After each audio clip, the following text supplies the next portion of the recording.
Okay, welcome all of our CCL diehard folks. Glad you're here on a Saturday. I'm Dale Beulah. I'm the one that sends so much stuff that you delete. But hope some of you actually read it because I do hear back occasionally from someone that read something. And by the way, all that information is copied to our legislators, our city council. They all get that information. So when I walk into their office and tell them who I am, oh, you're the guy. So anyway, so at least the information is getting out there. We don't know how much of it is totally absorbed. But anyway, today we've got a special guest. This is the time I introduced Matt. No, you just follow the script there, whatever it is. But there's no script. It just says, Wave the ham and stuff. oh, is there another slide? Oh, by the way, it's not I did. 314. I'm on board. Pie didn't. So go out and buy a pie. We have a new person. So I don't know how to get to the next screen. Nobody knows. I'll do it. Oh, welcome, Abby. I don't know who you are. Is this your first meeting? Yeah, I went to the Capitol last year. Yeah. Oh, good. That's okay. I run the Instagram for y'all. Nice. Oh, Thank you. Nice. Are you on this, sir, for Citizens Climate Lobby? So you get monthly, daily updates? No, that's 30. So anyway, since Maria left, I'm in the dark. Oh. Okay. Now I'm supposed to read this? No, whose is this? And it's Marie's. I have no idea. Just not happening. It says Marie. Marie is on deck. I'm on deck. Yours. Okay. Yours next.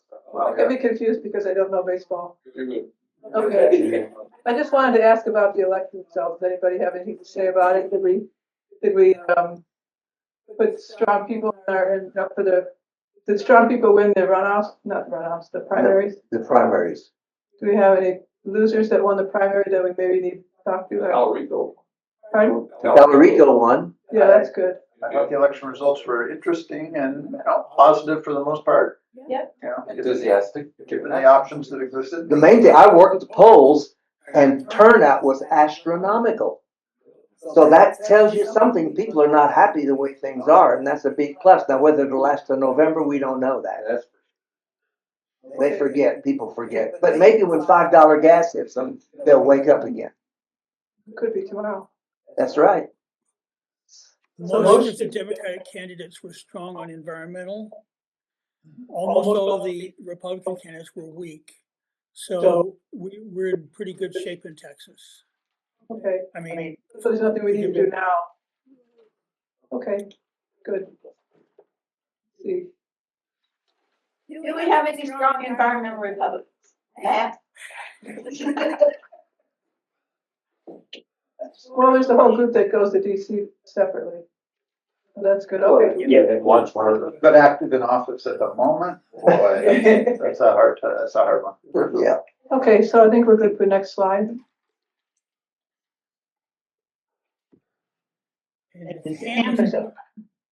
no, Elections. Oh, this is something I brought up a couple times. This will be the last time I bring it up. If you want to get involved with the Sierra Club and work on closing the Fayetteville coal plant, see Bob. And they just meet every other Wednesday at noon. If you want to work on helping Texas get the TCEQ to limit methane leakage, see me. It's a Zoom meeting once a month. So if you're interested, let us know. Okay, next slide.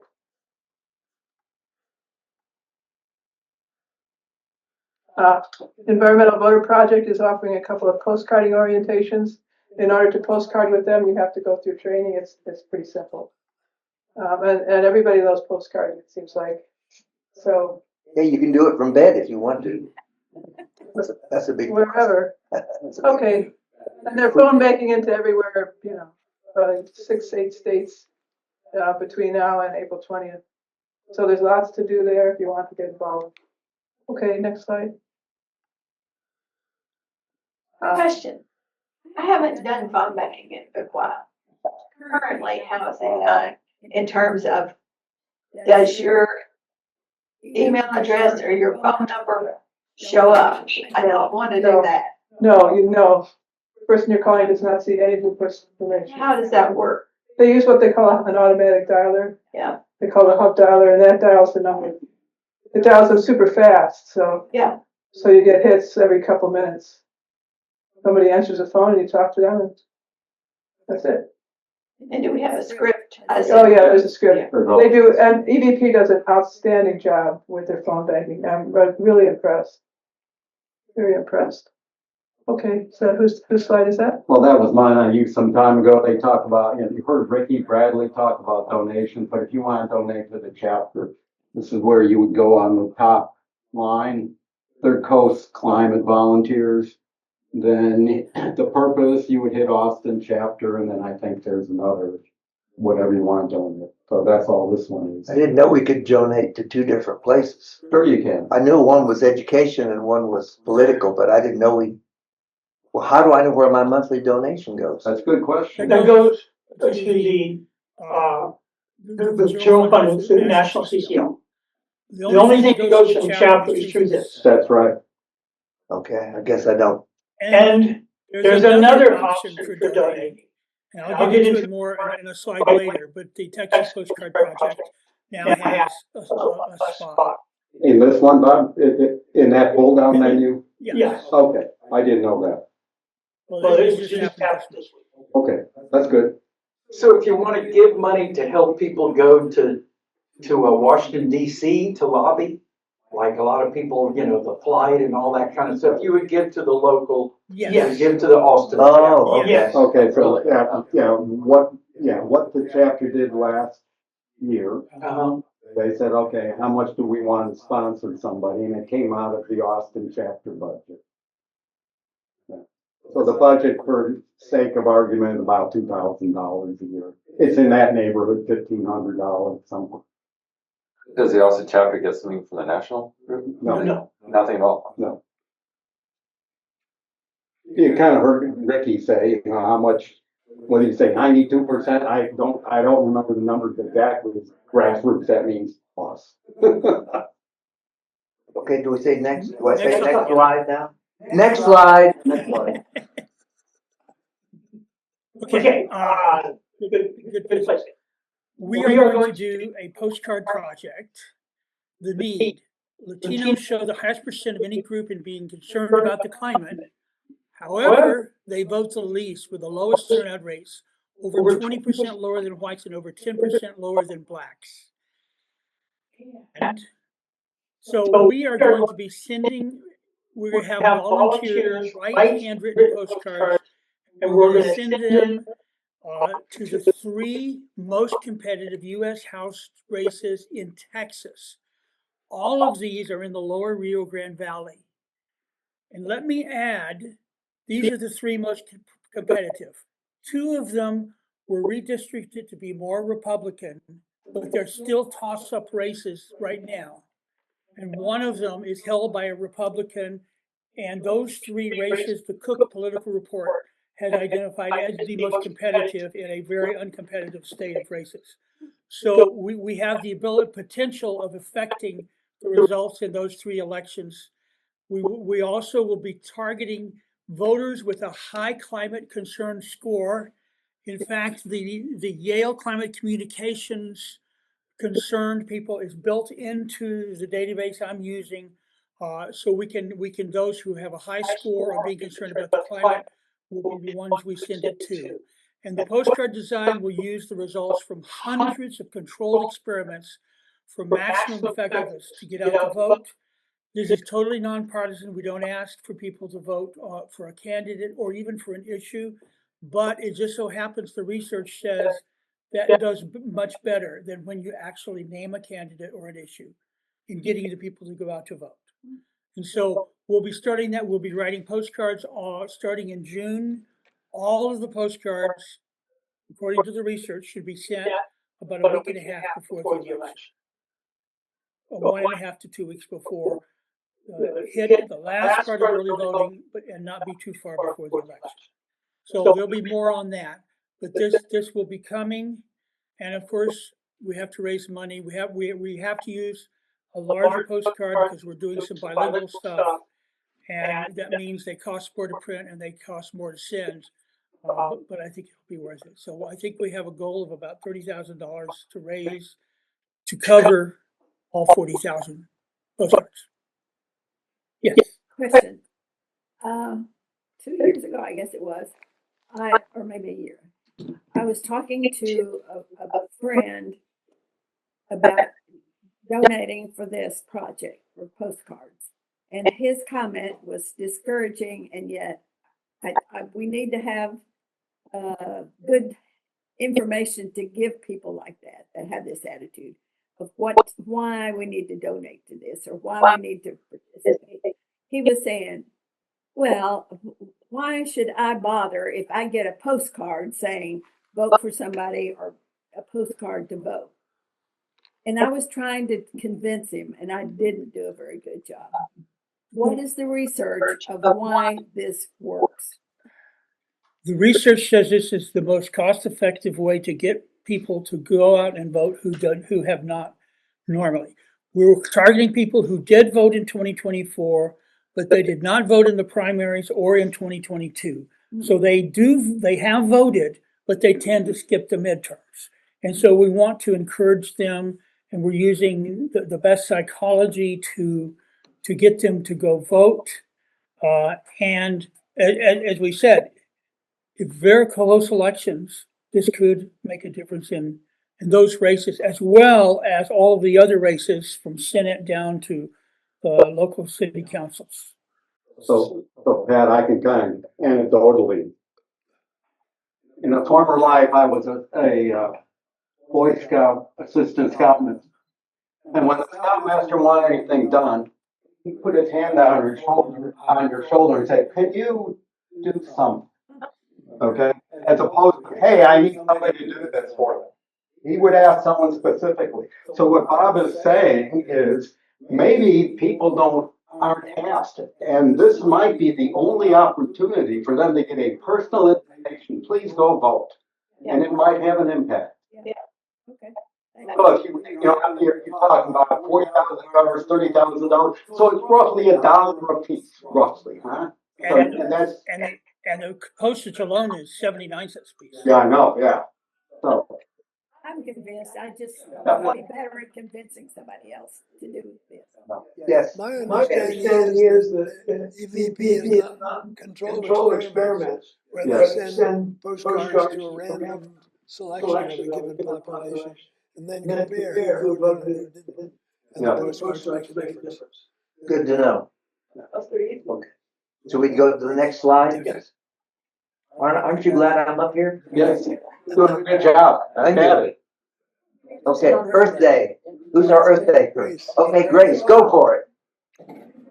That we have a chance to be participants in an event that draws lots and lots of people. We have very good exposure at this event.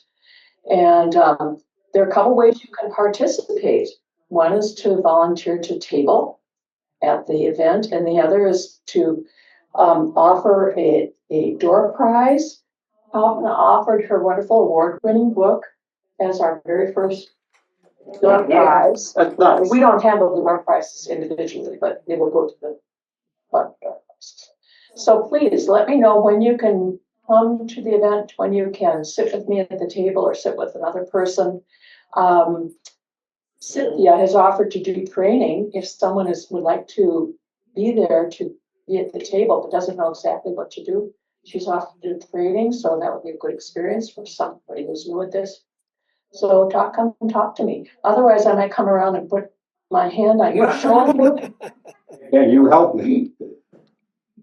Yes, The things that we donate to be door prizes, yes. when and what's the deadline? Well, I will be taking them the day of. So anytime before the 11th of April. So the Saturday before I'll be here.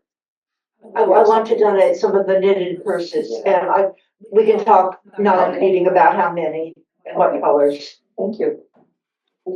So you're actually gonna come to this event before going? No, the week before this event. I won't be here on this day because I think there's going to be Zoom meeting, and then you're free to come to the event. Yes. Is that correct? Yes. It'll be an in-person hybrid meeting here at Oh, hybrid 10:30 or 10:30. 10:30.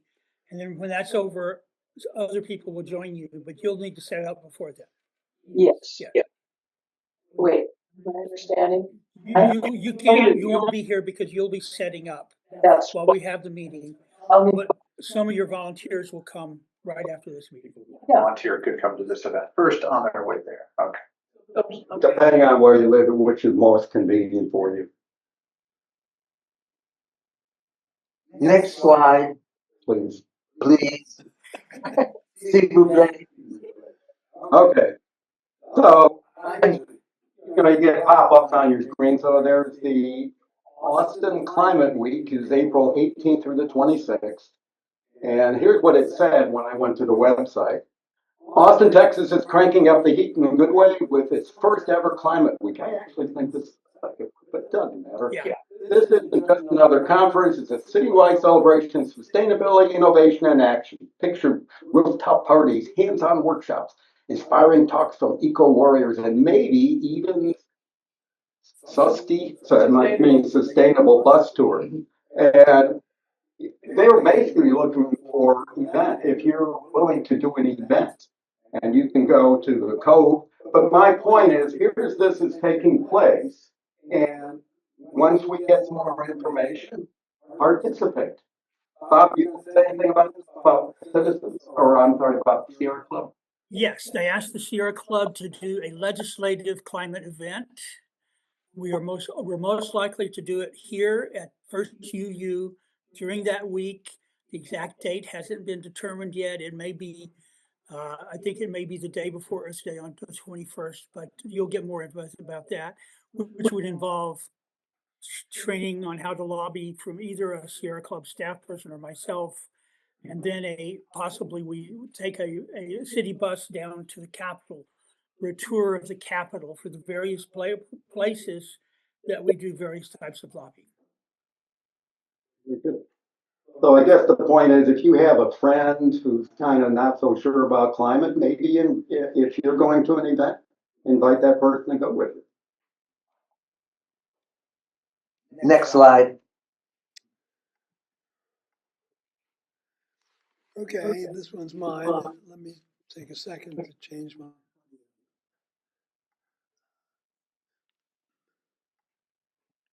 So, how many of you have read Richie's first book, which was called It's Not the End of the World?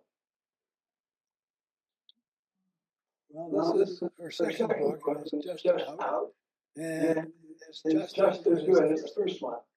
The first one used hard data to counter climate doomism. This new book tackles 50 questions that are frequently asked about climate change and climate protective measures. 50 questions are spread across 10 parts. There are 5 big questions which you can read at the top there. Isn't it too late? Aren't we heading for 5 or 6 degrees centigrade warmer? Is there enough public support to tackle climate change? Her answers are no, it's not too late, and yes, there is enough public support. And 3, climate action too polarized and politically divisive to fix. Well, the U.S. is much more polarized than most of the rest of the world on this question. Number 4, she says, any country needs to do, every country needs to do its part, no matter how small it is.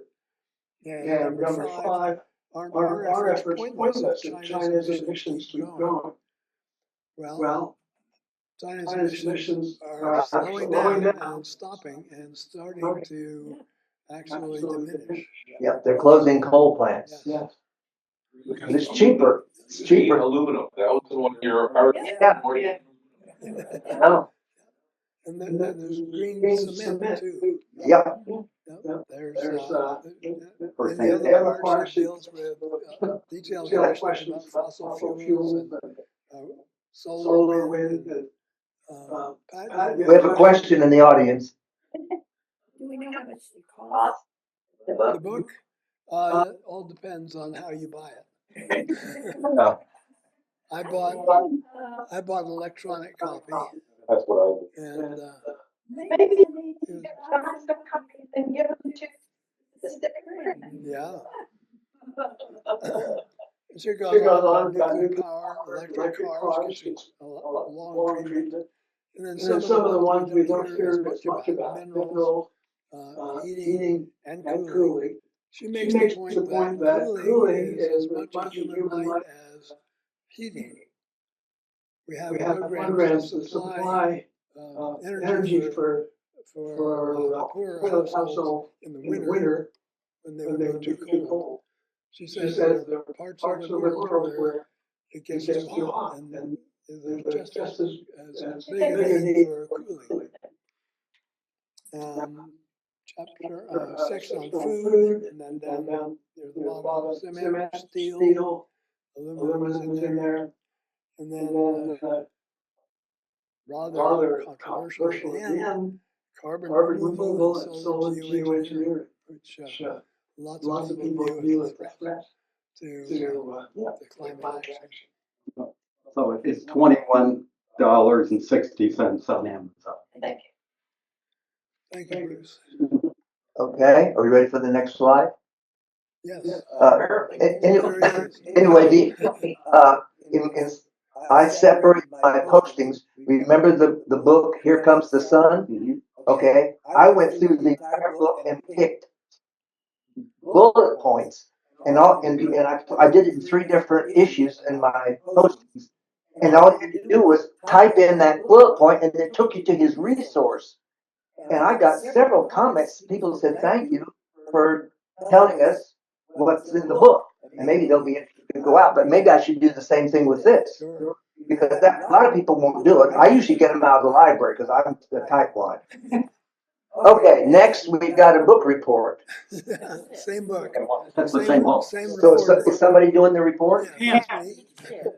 That's what I thought. But he has another slide to I have talk 2 to. slides. Okay, go, Ham, go. Yeah, a little bit about Hannah, excuse me, Hannah Ritchie, the author. She is in her early 30s and has accomplished a great deal. She is deputy editor at Our World in Data, which is probably the best international source of data on all kinds of things related to energy. Yes. There's a review in the Guardian, clearing the air by Hannah Ritchie review, practical climate optimism, and I'm giving you QR codes for all of those. This book was published in the US by MIT Press, which is some kind of a stamp of approval.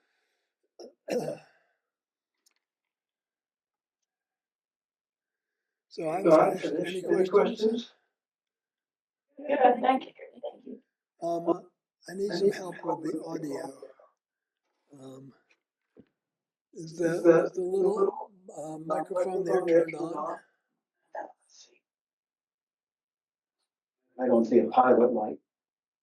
You want to hand it over here and I'll play with it for a minute. We seem to have Do you want me time. to wait to go on? Yeah, you can go ahead, but there may not be record any audio. That's fine. Okay, just most of the energy good news is global.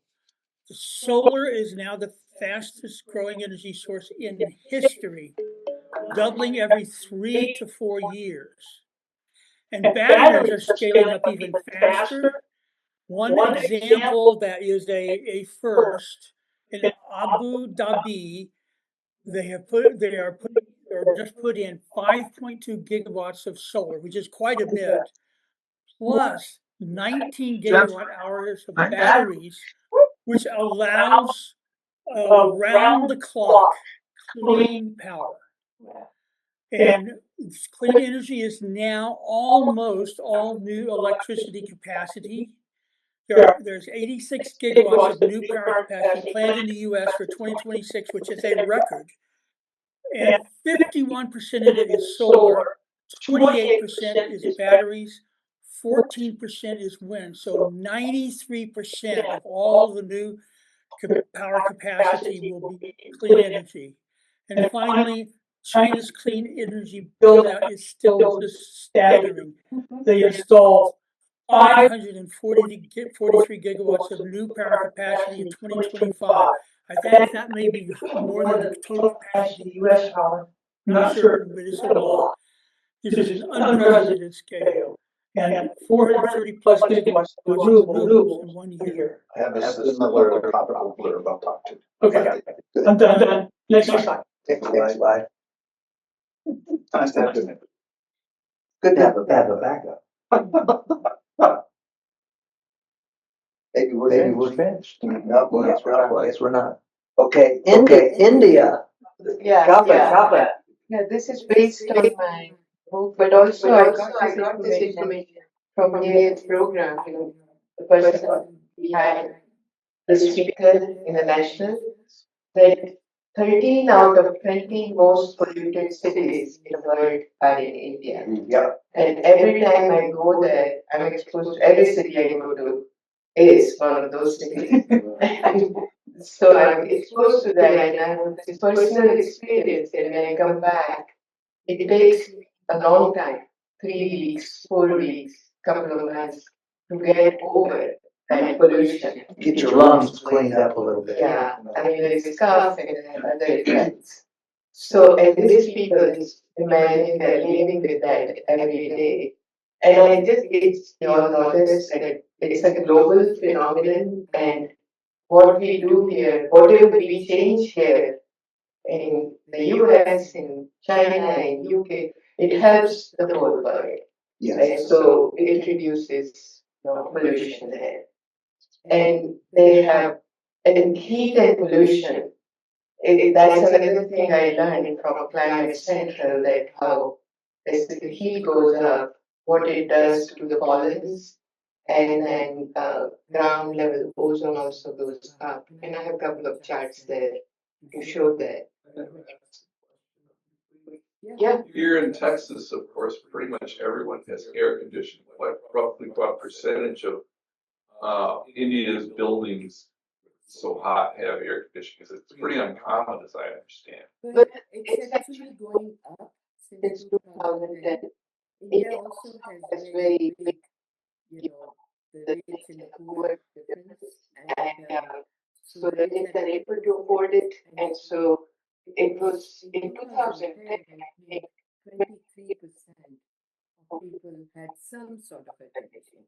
Now, when you say air conditioning, they use window units mostly, not central air. So like my brother's house, they just use in the bedrooms so that they can sleep well. But that's considered when you have it.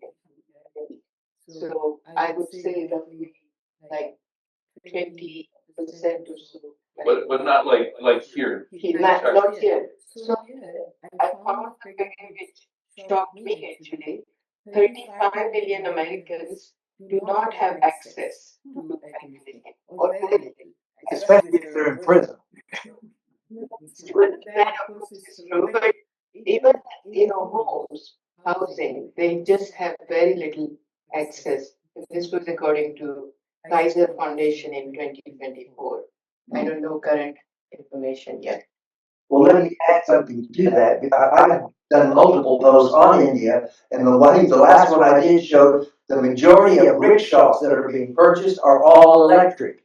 And those two-cycle engines are the worst polluters. But they're just astonished they don't have to buy gasoline anymore. They have these little solar panels that they charge their rickshaws, and the zero emission. And But that's see, India's majority of the power comes from oil and coal. Yeah. I have a graph, not here, but it's from our working data.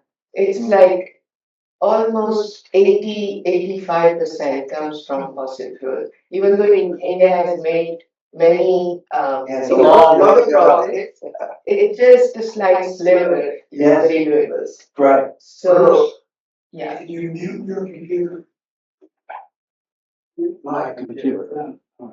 There will get audio input from several places at once. Is that okay? Well, mine's muted.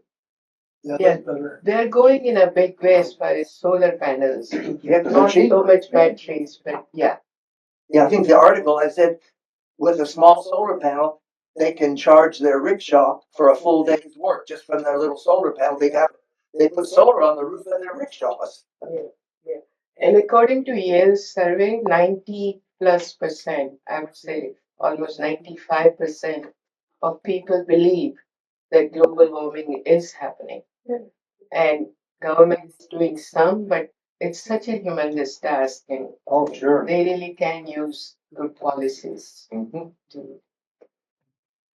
That's it. Is that it? Next slide.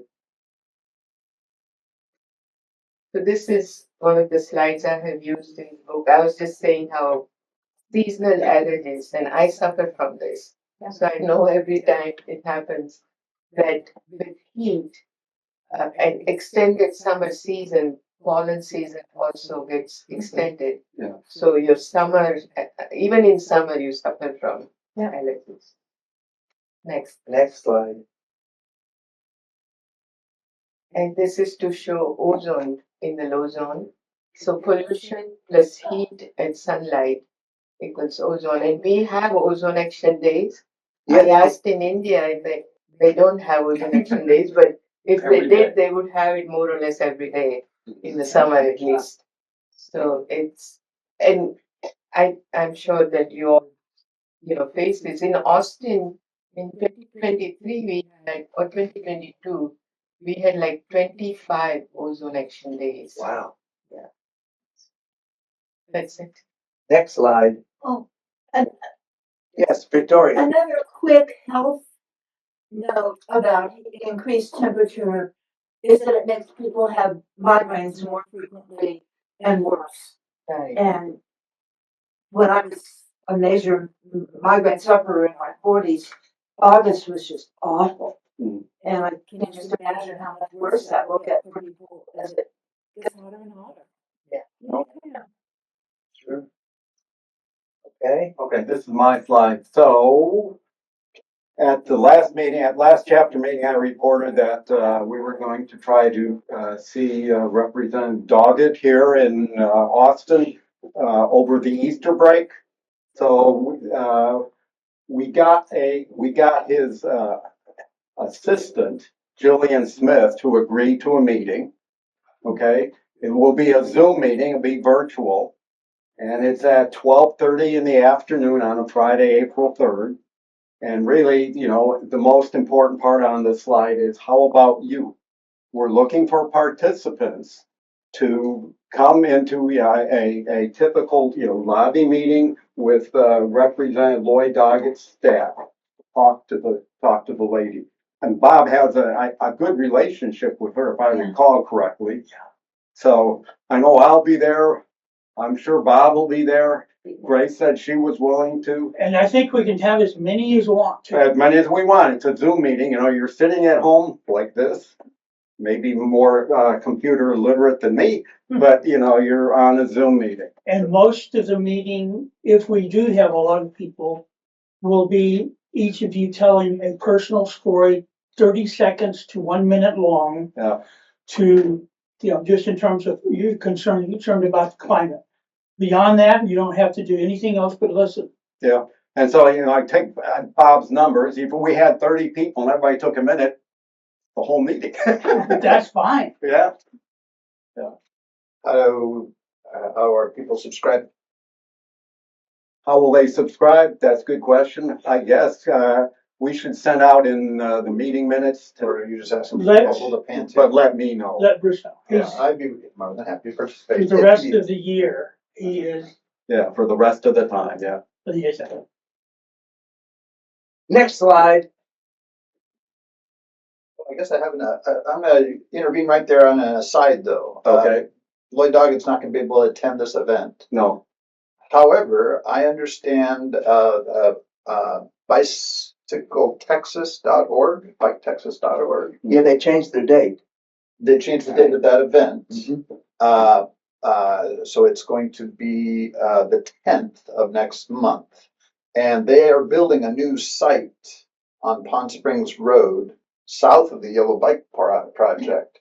Lloyd Doggett is going to attend that event, is my understanding. So if you want opportunity to see Lloyd, Yeah, I it's have a it on- casual. I have it on my calendar. If we have a bunch of people, I'm gonna nudge Doggett to see if he can't. Yeah, well, I'm just saying that Well- it's an adjacent, interesting event, and it's actually a neat site that they're building. He's almost always at Earth Day.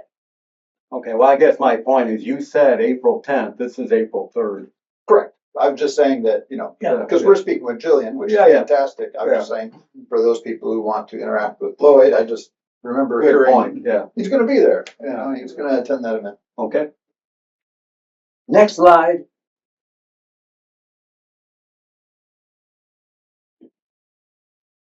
What this is. This is, Would you like to say anything, Abby? Yeah, I would like to say maybe. Yeah, I haven't since the action items that have been like going out of the legislation stuff last year kind of calmed down. I haven't had too much other than I share like the events, but I'm gonna try and I don't think I get the meeting notes ever from this. So if I do that, then I can like make some like kind of like recaps post of the meetings. The Facebook, it's connected to like the Texas one, and I kind of gave up on it because everything they post goes onto our page, and they post like multiple times a day.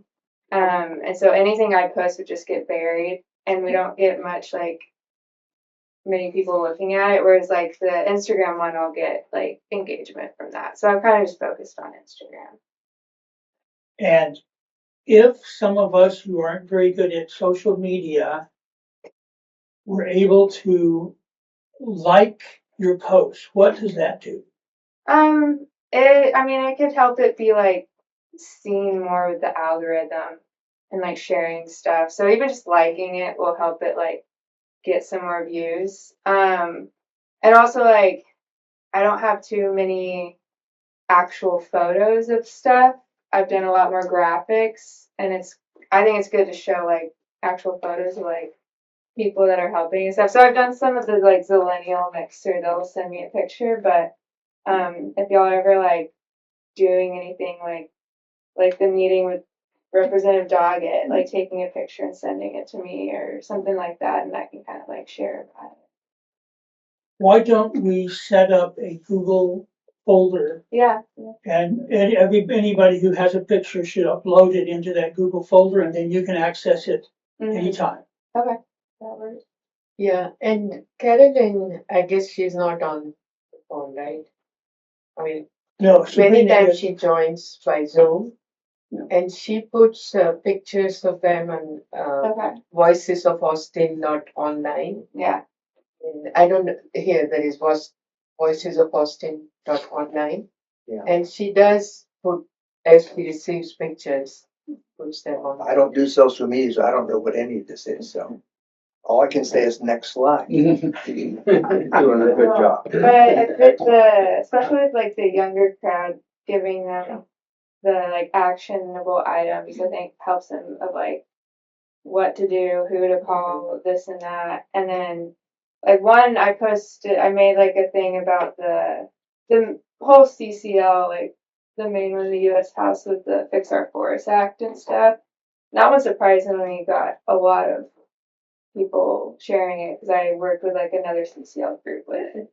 Oh, wow. Yeah, Amazing. so That's wonderful. I think it helps the younger people kind of know, especially if they haven't ever called their representative. Like sometimes I'll give them a little script from what y'all send in the emails. Just anything helps. Thank you.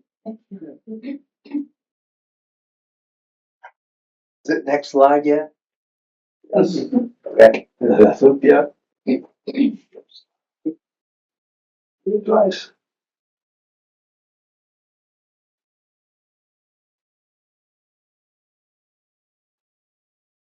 So, this one is mine.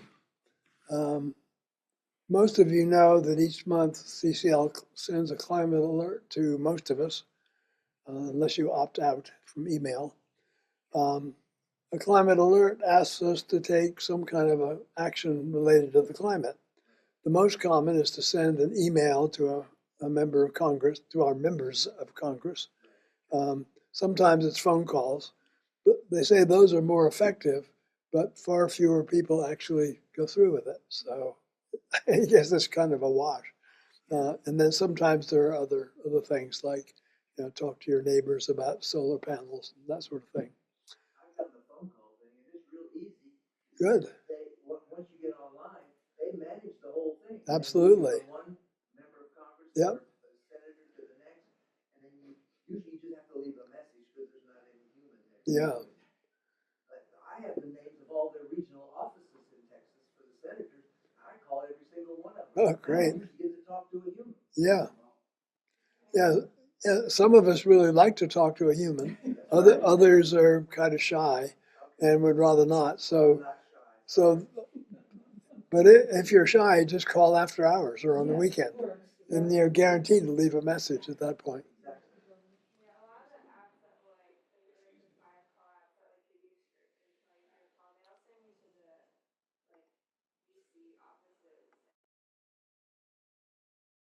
Answer from like, well, I'm technically in Dallas, so I was gonna answer when I call the Dallas, other than Ted Cruz, when I call the Dallas offices. They'll usually pick up. That's Versus good. like their DC office, they won't pick up. Yeah. Okay, we ready for the next slide? No, not yet. Sorry. Yeah, I've got software that I download the chapter roster and I download action tracker files, and that tells me who has responded. The action tracker file tells me who's responded, and if I subtract those people from the roster, that tells me who hasn't responded. I send thanks to responders and reminders to the non-responders. Now it's time for the next slide. This one, this month, I should say, the February alert was about EVs and hybrids. EV drivers use the highways, but they pay no federal gas taxes, and so they don't contribute anything to the Highway Trust Fund, although they're using the highways. Hybrid drivers pay less than drivers of gas-powered vehicles.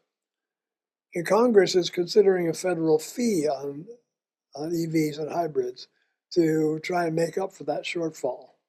And if they're typically clumsy about it, they'll levy a flat fee on everybody. That's far higher than they would pay if they were driving a gas car. Our climate action in February was to ask our members of Congress to keep any new federal fee comparable to what gas-powered drivers pay today, and not any higher. I think it's 18 cents a gallon. Yeah, it's more for diesel. Yeah, but for 400 gallons a year, 18 cents a gallon is Uh-huh. a lot of money, right? Not a lot, no. The $200 a year we pay for EV drivers, the state says that half of that goes to the federal government. So we should be off scot-free, right? Yeah. That's what they say. That's how they got it Yeah, passed. because it's twice as much as you're paying gas. I did my wife's car plate. I said $68. That's what she's paying. I'm saying 200. Yeah. But that's the state tax. Yeah, well, they say F-100 uses less than $90 a year in total. Well, the $200 is a state fee, is it not? Correct. Yeah, and this is all about the federal. The federal will be on top of it. Yes. Probably. Yes. Before, the last session, $100 to $500, they didn't get the votes in committee. People to not drive electric vehicles anymore. That's their goal. Is that state? State. Say those guys were rock goods. Sorry, my personal opinion. That's true. Okay, now we ready for the next slide? Yes. Okay, yes. So, just as the discussion here was quite animated, it's clear that lots of people care about EVs and taxes on them. And so that the response was higher than usual, higher than previous months. So 34 people responded to the initial alert. Usually it's more like 18 or 20. And so there weren't that many prospects left to be reminded. So the effect of the reminders was modest. raised it 5.5%. Anyway, I thought I would mention that, if you drive a plug-in it doesn't have to be an all electric. If it's a plug-in vehicle, we have a state organization called TXEV, which used to be called Texetera. We have a lobby team, and we now have software that tells us how many electric vehicles are registered in every single representative's district and senator's district. So the more people that join our organization, we can give them a direct response. But people are not joining that they need. If any of you haven't joined, I've got the QR code. You can join tonight, right now. But anyway, that's one of the focuses that we're going to have at our booth at the county convention. And then also at these other two events, we're going to show people the QR code if they drive an EV or a plug-in, so that we can have their names and information, because that way we can let them know your representative voted to raise your fee on your electric vehicle, to let them know that, because otherwise they won't know. Anyway, so that's one of the things of our statewide organization. So if you know someone with an EV, tell them to join. It doesn't cost anything. If you drive an EV, you can join for free. The QR code is on the back of my car, if anybody's interested. And I've got another QR code in my car. I've got it on my phone right now. Okay. Do you have a tattoo? Do I have a what? Tattoo? Tattoo. I haven't thought of that. Should I put it on my forehead? Maria. Yeah, I'll send a slideshow to everybody in the chapter. So if you've got that QR code, I'll make sure it goes out with the slideshow. Okay, I put it on some of my postings about a year ago, but didn't get any response. It always helps to remind people. Yeah. Like, because some people, shows. a lot of people have bought electric vehicles Yeah. since the last time I've done it. So, and as gas hits $5, that there's going to be more of them buying it. Oh gosh, here we go. Now, if my name comes up, I did not rig this. Okay, Cynthia Lusky started this idea of a climate actor of the month. And that's a member of the Austin chapter who's randomly selected from everyone who responded to the climate action alert for the previous month and is present at the current meeting, either virtually or in person. Right now, the only person present virtually who's not here in person is Sabrina. Hi, Sabrina. So, hey everyone. what I do is spin this wheel of names, as it's called, and we'll see who is going to be the climate actor of February. We got it one time today.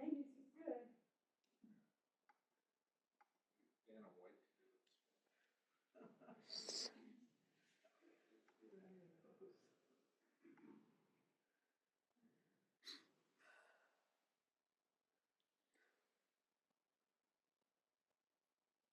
Jeff Baker. Hey. Excellent.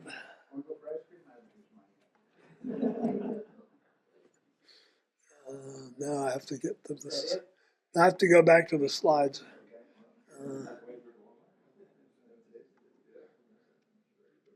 Oh, come on, slides. Where are you? Sheesh.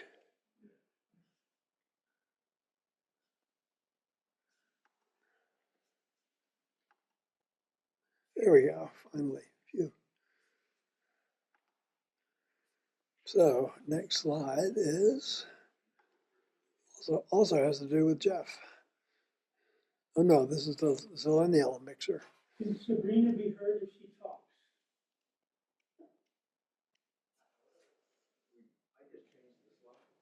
Well, we turned off the TV sound because of feedback.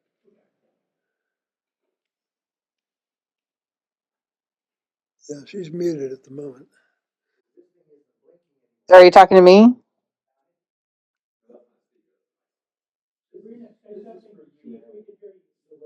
I can't hear. Go enjoy. So next one. Well, we need your audio. Well, Anyone want to say something about this one? It's just, the millennials are gonna meet up March 23rd venue to be determined. That's about it. And they let us older folks come. Yes, they do. Especially if I'll take the Jeff? Yeah, Nomadic Beer Works, we've had it there before. It's a kind of a nice, quiet place. It's small.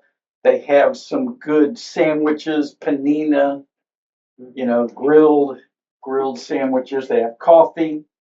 So Where is it? it's in South Austin, right off of Ben White Boulevard, pretty close to I-35. So it's just north of Ben White on some weird street, Woodbury. It's up Ben White and South County. It's off of Congress. Yeah. It's not far from St. Ed's. Yeah. Next slide. Okay, this is a calendar for the next month or so.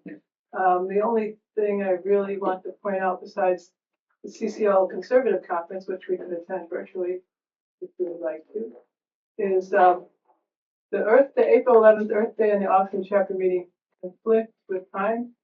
So it's my understanding that we've agreed that to have a meeting here at 10:30 for an hour, and then go over to Austin's till then. Unless your choice, you can go straight there. So everything else is just all pretty normal stuff. I have two additional items.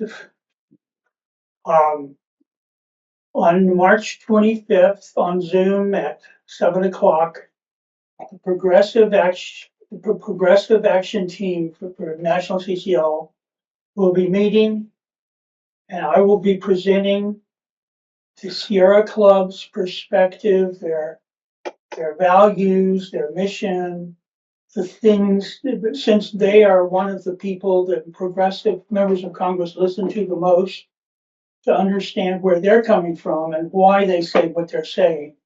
And so that is open to anyone who wishes to come. Date? March 25th.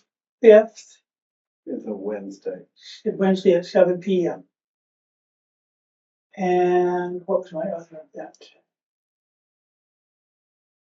April. Oh, sorry, forgot the other one. Next slide. Oh, it's like Santa Elena. Okay, yes, it is. And so at Big Bend, they have decided we need a wall to keep out the one or two people a year that sneak in that direction after climbing over steep mountains to get there. And so they have the plans. They have actually recently issued contracts to build the borderway all the way across Big Bend, along the river. And so this would be the site you could see today. Next slide. Oh, you've done that. And this might be the scenic slide, this picture you would have. So I thought they voted that down. They did. They voted that down and they said they're gonna put monitoring stations. Not a physical wall. What happened was this. Someone changed the map of where the border wall is supposed to be, okay? That was not issued by the national people. After that, they issued the contracts to actually build it. And the person who has announced to the world, celebrate, we killed the border wall, that is not what we think is actually going on. So That wasn't so good news. No, I don't have an action today.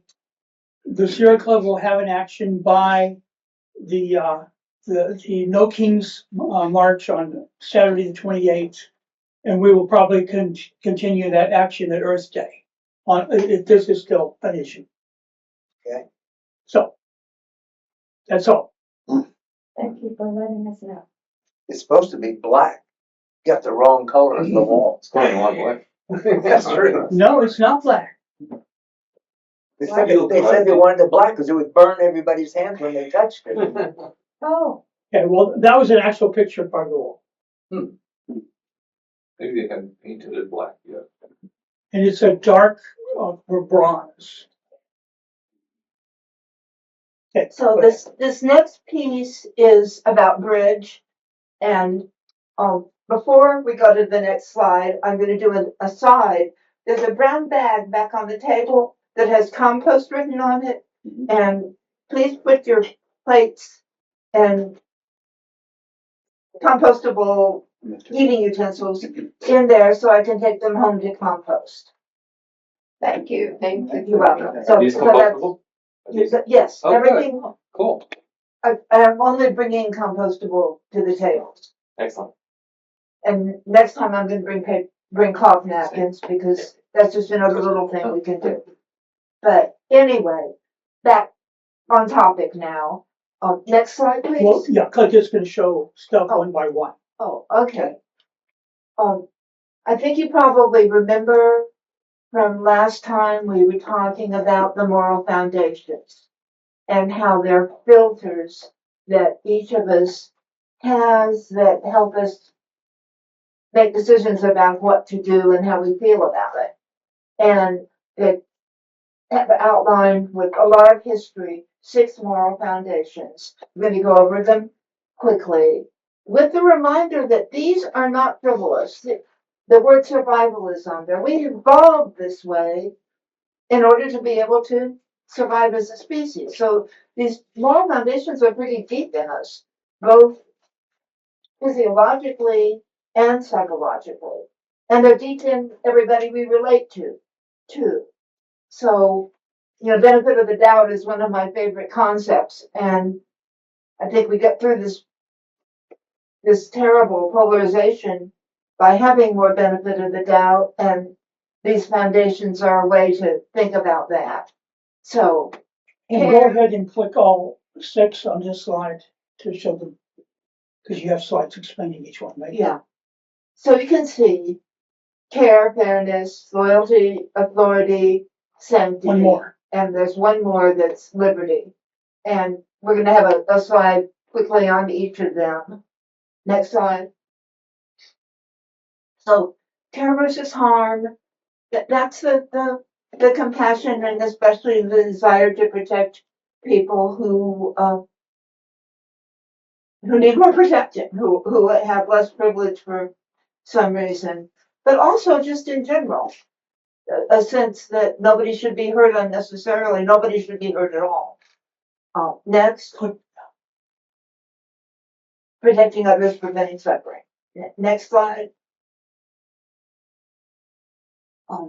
I didn't realize we were going to come up like this, so I'm kind of freezing, but we all know this. When care is threatened, we feel alarmed and sad, moral urgency. I'd go as far as ethical outrage. I know for me, when care is threatened, that's when I want to start throwing stuff, which isn't always the most effective thing to do, probably usually not the CCL way. Okay, but it comes up in us, the desire to knock the bully down. And that's part of the elephant we need to be aware of. Next. Go ahead and click 2 more times to show the whole thing. Thank you. Fairness versus cheating. It's another one that is a little more complicated because what the idea of fairness is varies in individuals. But some people are more concerned about equality, that everybody gets an even chance, and some people are more concerned about fairness in the sense of proportionality, that we get what we've earned, that someone who's worked harder should have a bigger share. And that's one of the places that I think working for common ground is harder. We both want fairness, but we define it differently sometimes. And I always thought I was more of an equality, or at least equity person, until I remembered being a kid in group work in school. A lot of smart people in this room who probably remember being the one who did 90% of what the group did and didn't get even 10% of the credit. And that's not where I normally come from, but it's a real feeling. We all have all the filters somewhere in us. Next, please.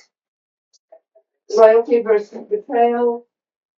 Please, two more. The commitment to a group, community, nation, I would even say world. There's the issue of how much is loyalty important to us. There's also the issue of loyalty to what. And when I used to get so upset when George Bush was president, and I think other presidents did it too. I just noticed it. That he would always say, "God bless America," and I wanted him to say, "God bless everybody," because that's where my sense of loyalty is. But I hear the other, and who are we? Who are our people? Is everybody our people? It's a real thing. Am I making sense? Yeah. Okay. Go on. Next slide. Authority versus subversion. That one's fairly simple. I think self-evident. Keeping things the way they are with respect for institutions and traditions is more of an issue for some of us than for others. But there are probably some traditions we all. I mean, it's probably something we can all relate to, even if it's not something we relate to in a major way. I don't think it's something I relate to in a major way at all, but when I heard that some middle schoolers threw their teacher's laptop out the window, that offended that filter for me. I mean, I guess my main point of going on about this is that they are all in all of us. Go on. Sanctity versus degradation. What's sacred, again, is highly individual and personal. When I did Brett's training, the group I was in, the breakout, people were really talking about the sanctity of nature and the purity and beauty of nature. For some people, it's more in a particular spiritual tradition. How much does it matter? I'm sometimes embarrassed that it matters to me, but some things that are just too crass, I just want to hide my head. And probably we all have things like that that offend us and scare us. Okay, next, please. And liberty versus oppression. That, yeah, I mean, I was taught to call it having an authority problem. I don't know that it's necessarily a problem, but some of us don't want to follow, really are offended by being encouraged to follow rules that seem wrong or stupid or cause harm. And some people are more believing that it's good to follow the rules almost no matter what. This is the one that if you want to be charged by my elephant, you threaten care and liberty at the same time. And you'll get a look at part of me you'll never see otherwise. And I think we all have our kind of buttons on these filters, but we all have them all. So how much more time do I have left? 2 minutes? 2 minutes. Okay. So next, please. So when you're talking to somebody or in a situation and somebody is seeming really stubborn or like they're rooted in something that doesn't make sense and you just want to change the way they think. I mean, anybody else feel that way sometimes? I mean, I know. Yeah, you just want them to be different. Thinking about what foundation are they what foundation am I coming from? Okay, what foundation are they probably coming from? It can help me not be quite so irrational. Help me have more benefit of the doubt. And I'm going to give a non-climate example that because we don't have very long, but this one helped me to think about it. Imagine you're hiking someplace by yourself, and it's a pretty place, and suddenly there's litter on the ground, and you say you choose to pick up the litter. I mean, some people might choose not to pick up the litter, but say you choose to pick up the litter. But, I could choose to pick up the litter, say, because it violated the sanctity of the beautiful place, and that offended me, and so I picked up the litter. Somebody else might choose to pick up the litter because it's litters against the law, and that their order, respect filter is triggered. Somebody else might pick it up out of care. I don't want anybody else to have to see this. Even liberty versus oppression, it impinges on my freedom to have a beautiful place if somebody else is throwing litter down, so I'm not going to leave it here.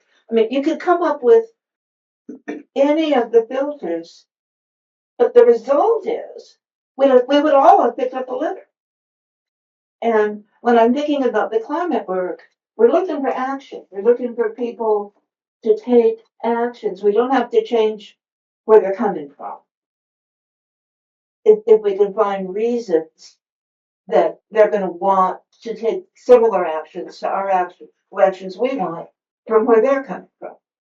And in the bigger bridge training, Brett has a lot of examples and exercises for this, and they're good and they're complicated. They're not simple. And we don't have time to do that today, but that's my plug, that there's a lot of stuff there that's worth doing so that we can be more solid in ourselves, give each other and ourselves more benefit of the doubt, and be more effective. Thank you.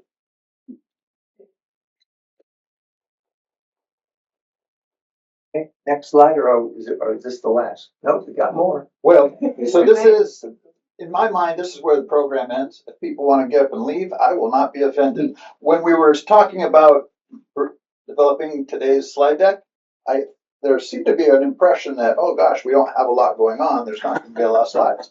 Obviously, that was not the case. But, there had been this big event that occurred since we last met. So I think people wanted to, poke that up. So that I made these slides to do that. Again, if you need to stand up and go, please feel free. Did you really miss something? Yeah. Well, I don't know if you're going to miss anything or not, but feel free. So I just, this is just, I flippantly said, oh, well, I'll talk about it. Well, war and climate change. How hard can it be to make a few slides on this topic? And I stuck to that theme. So the table that follows was generated by AI Claude. I just thought I would play with all the scary things in one fell swoop. And that's the prompt I used. And I thought it did a very good job. And I did follow some of the references to see how it did. So if you'll go to the next slide, this is just on topic of war. Who's a winner, who's a loser, and why. And it's actually, I think it did do a very good job. It is very interesting. It did offer some reference information that I put into the slide deck notes. Here I would point out there is broad consensus that the war has been most beneficial to Russia. It is the biggest winner in this because China and India are going to be further forced to double down on sourcing fuel for them. And of course, the United States has acquiesced and given them at least a temporary license. So this is clearly the case and horrible and very disappointing. I'll talk about China a little bit more later. What was the bottom right? I got cut off. Can you go back? Is that Israel and UAE or something like that? Yeah, that's. What's that maybe Israel and UAE? Oh. Right. Yeah, it's very interesting. Climate for whatever reason. transition, or no? There's some. We work on this offline. This has been a perennial problem. This clipping. Iraq, UAE, and Kuwait are the very bottom one under Saudi Arabia. Yeah. And then I don't know if anybody wants to talk about the conspiracy theories. Why did we go to war? since there doesn't seem to be a lot of clarity on that topic. But one of the conspiracy theories that I actually am attracted to has to do with the powers that be trying to convert the Middle East from a tripolar world to a bipolar world, that being Saudi Arabia and Israel. But they're a paradoxical loser right now just because of how effective the blockage of the Strait of Hormuz has been. And then I want to highlight that some of these countries, China is actually well buffered. Some countries only have about a month and a half of any reserve capacity. And so their economies get hammered quite significantly within the next month and a half. India and South Korea and Taiwan, among those. So Taiwan is especially vulnerable among major countries. In NPR was interviewing people in New England that have run out of heating oil because of the severe winter, and now the price has over doubled. And some people are going without heat because they can't afford to buy more heating oil. So to me, that's not a winter. No. Well, no, I would say net That's winter, their overall. and we're not saying it's uniformly I applied. understand. Well, Trump said if oil prices go up, we all get richer. That's I forgot I forgot. Except, yeah. That's an interesting way to. Well, I thought I'm quoting. I was into the UK, the oil company, and same in France. They said because the oil companies are getting increased profits, they're going to put an excise tax on the additional profits, so they'll make the same I regardless. think that would be a very rational response to this event. Don't look for it happening in Washington. And again, I don't. People are welcome to hit up. I don't know why this is screwing with the spacing, but just a comment on war being so wasteful. But I was curious about beyond oil, what are the other commodities that will obviously be impacted? Because I thought that would be an interesting question.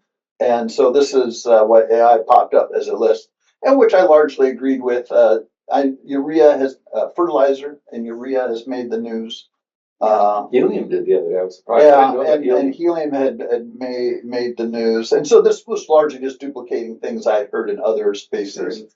But I didn't. I was kind of curious if anybody else had spotted a weakness in the global supply chain of concern. Shipping in general, everything that comes from. Yeah, well, that's listed. That's the last one. Oh, it's okay. I see. Yeah, that's listed there. Well, Colbert talked about it night before last. He must have had the same thing. He may use the same source. You know, it's like, yeah, we're all lazy now.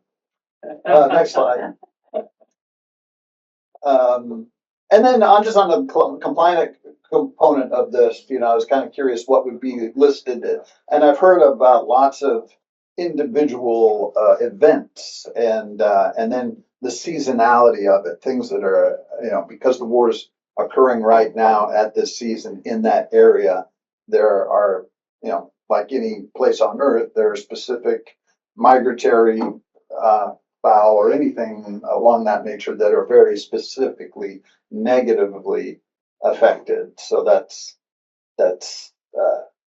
painful. Well, Iran was supposed to run out of water by the end of the year in Tehran. Yeah, so that's not going to improve. Well, and those are the humanitarian crises that can be triggered by a single failure event, like a ship exploded at the wrong intake point for the desal. Or they blew up the desal plant. Yeah, they're trying to. Yeah. So yeah, it's terrible on every front. And then next slide. Well, yeah, I mean, a war is like one of the worst environmental disasters ever. They get up there, right? Yeah, you know that. Right? There's nothing good about war, unfortunately. But I was just wondering, gee, if there are any accidental or incidental goods. And so I came up with some of the same things to point to in terms of solar energy's growth. My little factoids are a little bit different because I was focusing on the manufacturing capacity. So not just what is deployed, but how fast it can grow. And so the fact, so my terawatt number there is about the additional solar that China is now capable of manufacturing each year. And so you shared that installation that they'd occurred, but that is a downstream effect of the growth of manufacturing capacity. And so it is, and it is arithmetic growth. It's Yeah, the neat incredible thing is it's additive, right? Yeah. And that's every year. That's Sure. so that what's interesting there though is that they only have identified offtake for less than half of that capacity now, and so they're going to have some really strong internal conflict, a lot of negative pressures on that, which some economists would say could be healthy over time. But the prices, as consequences, prices in solar uh, are expected to remain low. I mean, there's not, even with these negative events going on, because that capacity is large and there, the negative pressures will probably prevent any skyrocketing inflationary pressure in solar specifically. And I read that there's a number of countries who are getting hurt by this, who want to move to solar energy where there'll be more energy, more independent of oil and gas energy, which they no longer will consider as fully reliable. But even the U.S. is fortunate in that our manufacturing capacity. So I was comparing that. You asked earlier what the U.S. peak demand is. So in 2025, that was our peak electric demand was 800 gigawatts. But even just North America sourced, ignoring the China capacity, our domestic capacity is about 60 gigawatts and growing because the inflation, the IRA was working. And so a lot of that might get knocked off, but this is fairly firm, pretty confident, the solar capacity. So that means that we are in a relatively healthy spot for sustained solar growth. Even Drill baby drill is not caught on with the oil industry. and that last item there. Yeah, I'm glad you mentioned it because nobody wants this. How's a terawatt compared to a gigawatt? Is that factor 1,000? Okay. So do we have any numbers if gasoline goes up to 455, how much our consumption drops? There's got to be some relationship. Oh, I don't know. That's another side effect, right? We should drive less. I don't know. Has anybody done that number for themselves? I mean, I haven't done it for a while. I've seen the number a long time ago. I mean, I still drive a very old truck that I inherited from my father because it's paid off. So, Yeah, but it costs more if you can drive less, right? Yeah, but it's Well, like you're changing rich, my right? behavior. Yeah. No, it's not. It's not a function of rich. I mean, it's like, when does it become painful enough that it changes what I do? Lower income people have to. Oh, yeah, no, That's what I mean. They'll be very sensitive for it. But I mean, if none of us have thought about it for ourselves, if you haven't, because at what point is the pain big enough to make me go say, all right, now I've been wanting the electric car, now I'm going to do it. And the reality is it's going to get pretty expensive because that truck is paid off. Well, the other thing is that the drilling thing, the oil futures out in the fall are still at $70 a gallon. A barrel. Yeah, so until the futures go up, we're not going to start drilling. But if the futures go up, then they might start thinking about it. But they're not going to start thinking about it. $100 a barrel oil might get them more interested. Yeah, it has to be on the futures because they think it's going to go back down. Yeah. Which is arguably good. So I don't know. This maybe there's an accidental good on the global scale, but it's obviously a horrendous disaster. Been thinking about my oil interest for a long time, thinking I inherited it. It's not much, but I'm thinking I need to get rid of that. But how can I do it the most effective way for environment? And well, no, you don't get rid of it. You can't get rid of that. You can't help. Yeah, because you're just going to sell it to somebody else. So it's really I about know, dedicating. Unless you could own the oil guys at Drelly and cap it, but you can't do that. That'd be the best they thing. told me. Bill McKibben. I asked him at a meeting one time. I said, "What I do? I have a dilemma." And I said, "What I've been doing is saving that money and then investing it and sending donations to environmental organizations." I was going to say, put a decline to that. Yeah, exactly. Dedicated. And he said, "That's it. That's what you need to do." Yeah, that's what you do. Oh, there you go. Buy solar panels for your house. Yeah. I don't know. Did anybody else have a tidbit from the week on the war they want to share? So I have a No, this question. is not for the war, but I was going to say Bill McKibben's book has this very interesting information. China is selling solar panels to many countries, including Pakistan, which Yeah. is buying, tons of them. And so now what is popular in Pakistan is give solar panels and inverters as part of a dowry. That is the most popular thing. Wow. Yeah. I love that. Well, next week I'll post that Virginia is now approving balcony solar. So you can just plug it into your outlet and it adds to your electricity. Now only Utah is the only state that is allowing it, but Virginia is ready to pass the legislation. China's self-serving soft power exercise, which used to be our domain, because we used to, through AID, exert great soft power with the caveat that the goods had to be bought through U.S. companies. Now China is exercising that playbook much better than we are. And Cuba's electric sector has gone from like 3% solar to 20% solar in the past year, thanks to China's effort. It'd be 100% when they have no oil. Yeah. So my question, it's after 2 and I gotta get going. My question is, does Claude know what the, how many greenhouse gas emissions in terms of grams CO2 equivalents are emitted in a war? Because they're burning a lot of fuel. Yeah, no, I tried to ask that question. I mean, and it would usually come back with, well, as a governmental entity, the United States military is one of the largest emitters. And our active, we are so active all the time. Well, okay. Let's but you can ask it differently. If you know how many gallons of fuel, 1 gallon of fuel is about 20 pounds of CO2. Yeah. So it's you an get a enormous number number that way, it's easy to multiply it up. Yeah. Well, so you can ask this. I didn't know how to phrase it and get a number that I'd like to know what's worse, the oil refineries that are burning or the rovers? Flying around. Well, an oil refinery will go out, but the fact that it's continuing to produce, that's additive. That's the problem. Anyway, I gotta go. So do they need helium for solar panels? Yeah, I don't know. It's a semiconductor. Oh, well, even all person. Is that the last slide? We're dismissed. Is that the last slide? Yeah. I think I don't know. Oh. Part of the There you go.